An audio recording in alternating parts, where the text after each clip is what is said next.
Pak Prabowo ini sepengetahuan saya punya trauma dan sentimen pribadi dengan Amerika.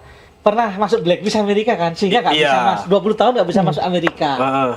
Dia kemarin cerita di DPR tuh Komisi 1 tuh. Dia diundang Menteri Perang AS, dia bilang saya belum tentu bisa datang. Kenapa? Karena saya di blacklist. Karena disebut terlibat pelanggaran HAM di Timor Leste 98 seperti itu. Ya meskipun itu subjektivitas mereka lah ya seperti itu. Biasa Amerika. Nah ini gimana ya? Jadi itu kita banyak banget tuh produsen-produsennya dari Amerika ada, sekarang Prancis, ya kan? Rusia. Nah itu untuk spare partnya gimana? Kita kan pernah kejadian waktu tahun sebelum waktu itu kan pernah di-ban Amerika kan? Akhirnya kita kesulitan untuk spare partnya kan? Iya, spare partnya gimana tuh? Kita punya pengalaman buruk memang ya terkait F-16 sama Hercules. Ketika kita butuh banget, kita mau beli spare part nggak bisa karena negara kita diembargo, biasanya diembargo oleh Amerika. Makanya waktu itu akhirnya terpaksa atau pilihan masuk akalnya pemerintah yang waktu itu dipimpin oleh Megawati membeli dari Sukhoi, membeli dari Rusia sebagai perimbangan lah. Nah cuma yang jarang diketahui publik ini rehabilitas pesawat Sukhoi ini kalau dibanding produksi baratnya agak kurang. Kurangnya di mana? Kurangnya kalau kita bahasa kita kalau kayak kita motor aja, kalau kita motor produksi Jepang itu kan awet tuh ya. Iya. Dipakai itu awet. Iya. Perbaikannya gampang. Oh, oke. Nah, kalau Sukhoi ini kayak udah setahun diperbaiki agak harus ada bermasalah lagi nih. Nah, kelemahan Sukhoi ini sampai sekarang mereka itu pelit teknologi loh. Makanya kalau kita ada masalah Sukhoi, kita itu nggak bisa benerin di sini. Kalau F-16 kita tuh udah bisa benerin kadang itu. Akhirnya kita kirimnya kemana? Ke Belarusia. Belarusia ini kan negara yang sangat dekat sekali dengan Rusia kan. Ketika Rusia terjadi perang, kita kan nggak bisa MRO ke sana, ngirim perbaikan ke sana. Akhirnya ngirimnya ke Belarusia seperti itu. Ini dua kendala ini yang kita hadapin ini. Kita punya F-16 dan kita punya Sukhoi, permasalahan seperti itu. Oh, susah di spare part ya. Nah, untuk Rafale ini spare partnya kayak gimana? Ada jaminan atau kayak gimana? Nah, terlepas dari ini baru ya. Iya. Kebetulan kalau kita lihat hubungan dan geopolitik, kita ngelihat ya. Kalau Prancis ini kayaknya bukan negara yang tipikalnya kayak Amerika yang banyak ngatur. Banyak ngatur. Kalau F-16 misal, memang ada. Kalau kamu beli ini nggak boleh dipakai ini. Kalau Rafale kayak sebetulnya nggak ada. Dan kebetulan juga hubungan presiden kedua negara ini sangat dekat. Dan juga sepengetahuan saya di kontrak tidak ada misal, Rafale tidak boleh dipakai ini.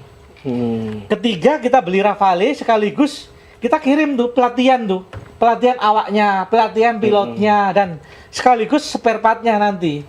Seperti itu. Jadi untuk mengapa akhirnya ketika itu Pak Prabowo Menhan memilih Rafale, akhirnya dipilih jalan tengah lah ini. Jalan tengah ketika akhirnya nggak mau terlalu dijerat oleh kayak Amerika yang banyak aturan atau teknologinya Rusia. Rusia itu enak. Nggak ada banyak aturan, cuma itu tadi pelit. Durabilitasnya itu, teknologinya itu susah. Iya. Artinya pemerintah memilih Prancis karena Prancis bisa dibilang bukan negara yang punya hegemoni sehingga punya banyak aturan kalau misalkan jual beli dengan mereka. Dan juga nggak punya latar belakang yang pernah kayak mengembargo kita, nggak pernah intervensi kita, kayak gitu-gitu tuh. Dengar-dengar pemerintah Indonesia juga agak sedikit trauma bertransaksi dengan Amerika karena embargo itu. Sangat sekali. Pak Prabowo ini sepengetahuan saya punya trauma dan sentimen pribadi dengan Amerika. Dia juga kebetulan kan kita menyimpang sedikit pernah masuk blacklist Amerika kan, sehingga nggak bisa masuk 20 tahun nggak bisa masuk Amerika. Dia baru dicabut ketika dia berstatus sebagai Menhan, akhirnya bisa ke Pentagon tuh. Hal yang sama dengan Menhan sekarang Pak Safri. Dia kemarin cerita di DPR tuh Komisi 1 tuh. Dia diundang Menteri Perang AS. Dia bilang saya belum tentu bisa datang. Kenapa? Karena saya di blacklist. Akhirnya baru dicabut ketika Menteri Perang yang sekarang nih baru dicabut nih. Akhirnya dia bisa ke Amerika seperti itu. Dan banyak jenderal-jenderal Kopassus lain yang di blacklist Amerika loh. Karena disebut terlibat pelanggaran HAM. di Timor Leste 98 seperti itu. Ya meskipun itu subjektivitas mereka lah ya seperti itu. Biasa Amerika. Tapi sekarang kondisinya itu Amerika lagi butuh kita nih. Amerika lagi butuh kita. Lagi butuh kita. Oke, karena situasi mereka juga ya. Gitu. Situasi mereka dan hegemoni Cina ini kan makin mengkhawatirkan. Iya, bagi Amerika. Bagi Amerika mengkhawatirkan. Nah, untuk membendung mereka harus menggandeng Indonesia. Ya, karena secara geografi juga Indonesia lebih dekat ke Cina, otomatis lebih gampang bahasanya kalau diajak Cina. Nah, mereka khawatir Indonesia terpengaruh sama Cina gitu ya. Secara ekonomi Cina emang lebih sama kita lebih dekat juga kan. Iya. Nah, cuma secara militer itu kita ada masalah dengan Cina di Laut Natuna Utara, di Laut Cina Selatan ini. Wilayah kita tuh dicaplok sebenarnya. Iya, iya juga ya. Seperti itu. Karena kan, nah Amerika ngelihat situasi seperti itu, mereka mendekatlah ke kita. Oh, ini nih gitu kan apa namanya bujuk-bujuk Iya, udahlah. karena kita kan negara non blok ya, bebas aktif lah. Iya, bebas. Jadi kita nggak terikat kan. Jadi kalau kita mau ke Cina, mereka khawatir dong. Akhirnya ya kita bujuk-bujuk udah deket sama kita Iya, aja. tuh lu lihat tuh Cina tuh suka nyerobot Natuna tuh gitu kan. Nyerobot wilayahmu. Iya, tuh. Ngapain kamu deket sama mereka? Iya, gitu ya bahasa-bahasa warung kopinya ya. Nah, bahasa sederhananya seperti Sederhana kayak gitu ya. Jadi Amerika mulai mendekat ke kita Mendekat gitu ke kan. kita. Tapi pemerintah sendiri punya trauma tersendiri karena sempat diembargo dan kabarnya juga katanya Hercules nggak bisa digunain waktu tsunami ya. Betul. Karena spare partnya udah tua, kita harus sampai kanibal. Anggap aja waktu itu kita punya 10 ya, yang bisa ditebangkan mungkin cuma 2, seperti itu. Iya, sehingga pas tsunami membuka jalur kemana-mana. Akhirnya ya. otomatis SBY membuka negara lain untuk membantu, kondisinya terpaksa itu. Iya, gitu karena tuh. Hercules kita nggak bisa untuk lagi butuh-butuhnya. lagi butuh buat ngangkut penumpang, ngangkut barang untuk bantuan. Spare partnya malah nggak ada gara-gara Amerika mengembargo itu. Amerika mengembargo saat itu. Makanya Prabowo trauma.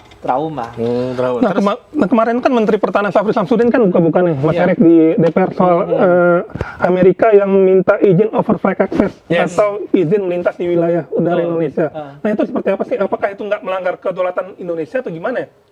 Dengan adanya kapal jet tempur masuk ke wilayah kita kan? Sebenarnya kalau secara logika gini aja lah. Amerika lewat di kita pun tanpa izin bisa. Kalau pakai logika aja. Bisa ditembak gimana? Kan kita punya ya. Kita kan punya radar kan di Sulawesi. Ya, tapi bisa ngejer. Baru. Nah, itu pertanyaan kedua tuh. Emang bisa ngejer gitu ya? Kalaupun punya, apakah kita berani? Nah, itu berani. Nah, dalam konteks ini kita, kalau saya ngambil sisi positifnya saja. Menteri perangnya mereka yang ingin ketemu sama mainan kita, mereka minta izin secara waktu itu secara lisan, akhirnya tertulis tuh ya. Tapi kan tetap beresiko kan, tahu kan mainan kita kan pasti tetap wah ini beresiko kalau mereka berizin. Akhirnya Syafri ngambil jalan tengah, saya butuh izin dulu dari presiden, apakah nanti ini disetujui atau enggak. Nah, terus yang kedua kan menarik tuh. Menteri perangnya sampai ya sudah, saya juga punya pemikiran Hercules, aset Hercules Amerika di seluruh Asia, kita pusatkan nanti bengkelnya di Indonesia. Bandara Kertajati. Nah, Syafri punya pikiran, ditaruh aja Bandara Kertajati. Bandara Kertajati kan mangkrak kan? Iya. Aktivitas. Mending dipakai buat itu ya. Dipakai buat itu. Tapi kita bayangin, Menteri Perang menawarkan ke kita loh.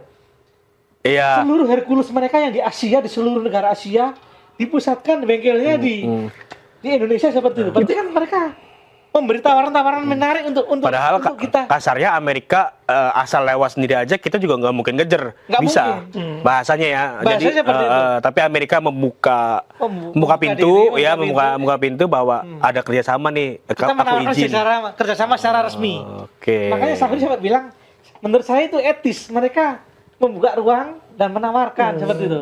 Tapi membiarkan atau membiarkan kapal perang di udara kita itu kan buka potensi buat konfliknya meledak di situ gitu. Itu ruginya bisa apa juga. Loh, ruginya di masyarakat kita. Masyarakat kita kan juga memandang Amerika ini kan kayak gitu kan. Pemerintah juga hitung-hitungan juga secara politik kan. Iya, secara politik kan, gitu. Ya, Cuma jangan lupa juga laut kita itu kan kita beberapa kali nemukan kan kayak mirip drone laut UAV, bahasanya UAV dari Cina loh. Yang di Lombok itu kemarin. Di Lombok terakhir di Lombok, lo bayangin tuh. Kita nggak bisa ngedeteksi kan faktanya kan. Tiba-tiba udah sampai di. Ketika udah rusak baru ketahuan. Itu nelayan yang tahu.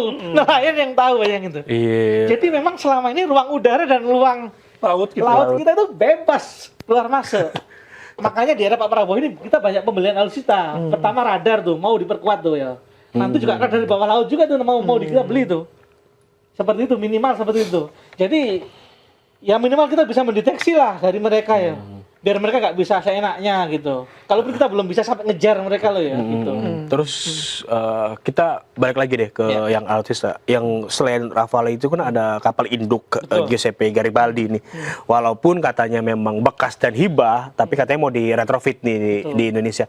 Pertanyaannya skemanya kayak gimana sih? Apa beneran gratis nih gitu? Iya. Atau ada udang di balik batu nih di antara perjanjian ini?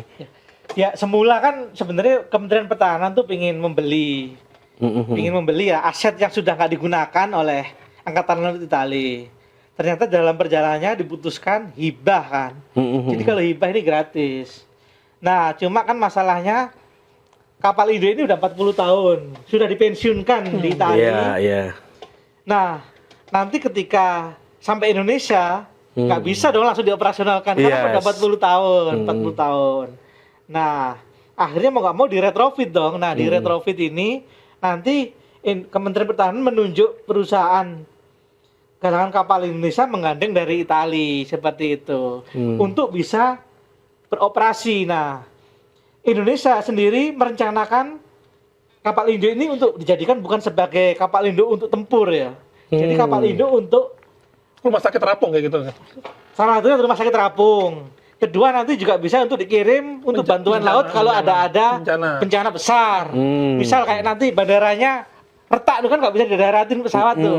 Nah kalau kapal kan bisa mendekat yang ke pelabuhan terdekat kayak gitu. Dan yang ketiga nanti awaknya itu kapal itu pasti ada awaknya kan. Kalau kapal-kapal hidup tempur itu kan pakai jet tempur ya. Nah kita nanti pakai drone. Drone dari Turki seperti itu. Jadi memang kapal hidup ini difungsikan untuk memperkuat armada kita, tapi lebih difungsikan untuk bantuan-bantuan. Enggak melulu soal perang ya? Ya nggak melulu soal OPSP, operasi militer selain perang. Ya, digunakan seperti itu. Artinya memang peremajaan alutsista ini nggak melulu soal perang atau mencegah perang lain, tapi juga untuk tadi belajar dari 2004 tsunami tadi kan gitu loh. Dan juga termasuk untuk deteren kalau kita deterensi Deterrent effect ya. Deterrent effect ya biar negara lain nggak macam-macam juga ke kita gitu. Kalau kita punya kekuatan kan seperti itu juga. Iya benar-benar. Terus juga gak sempet baca? Dengerin aja, klik icon text to speech di okezone.com.